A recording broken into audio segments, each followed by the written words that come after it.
Hello, my dears. My name is Joanna, and I welcome you to Johanna Takonis, the Deconstruction of CPTS podcast.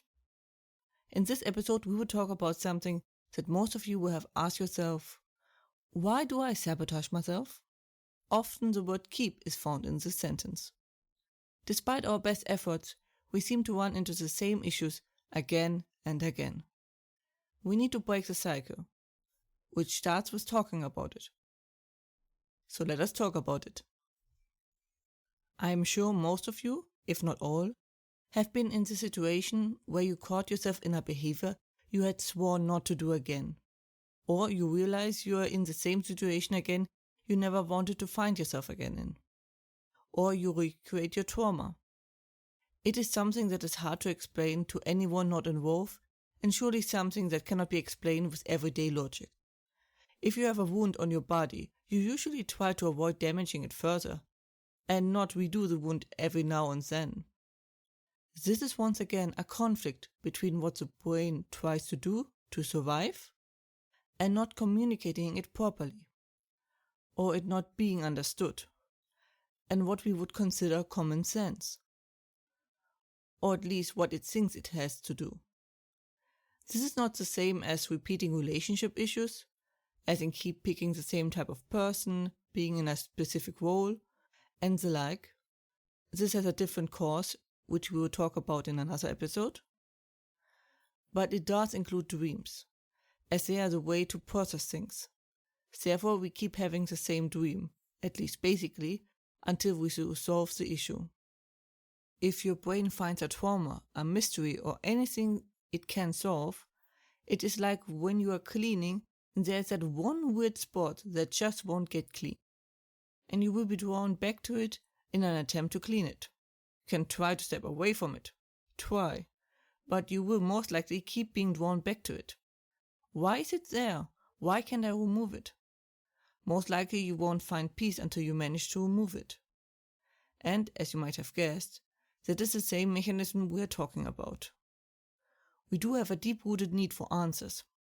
The reason for that is up for debate, but the advantage we get from that is pretty obvious.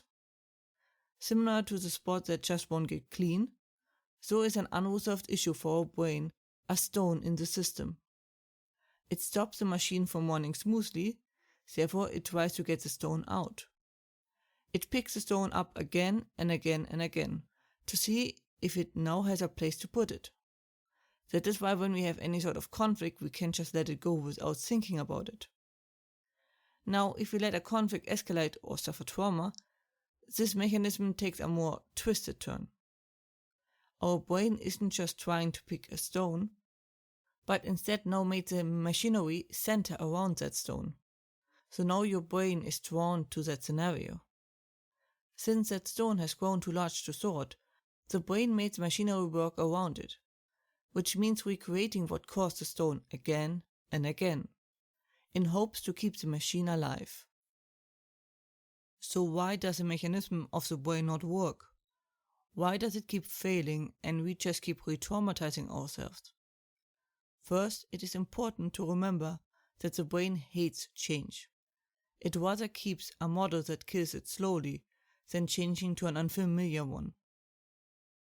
That means one possible explanation is that the brain is used to doing it this way. Similar how you keep hitting your fingers while trying to hit a nail. Your brain needs to get aware it does it wrong and needs to understand why and a better way to do it. That is the easiest solution. It gets a bit more complicated if the behavior you try to unlearn is linked to something you hold dear or is connected to someone you love or the like. See episode 82 regarding cognitive dissonance for this. The more complicated explanation is that the brain tries to resolve the issue by facing it again, similar to a training exercise in an effort to remove the stone that grinds its gears, so to speak. Often this works, but then you wouldn't be sabotaging yourself. What happens in most of our cases is that the brain, instead of removing the stone, it makes it bigger, or creates a pile of stone, which now blocks the machinery even more. The brain, unable to change its ways, we keep repeating this mistake until more and more gets blocked and can't be used anymore, or even worse outcomes. So the key to stop the cycle is to understand where the stone comes from and put it away, which is sadly easier said than done. That was it for today's episode. I hope you found it helpful. Hope you are safe and well. And as always, if you have any questions or feedback and the like, please let me know at contactme@johannatakonis.com. More information and transcript you can find as usually under johannatakonis.com/podcast. Information regarding therapy you can find under johannatakonis.com/therapy, and links in the description. I hope to see you next time. Watch yourself and have a wonderful time.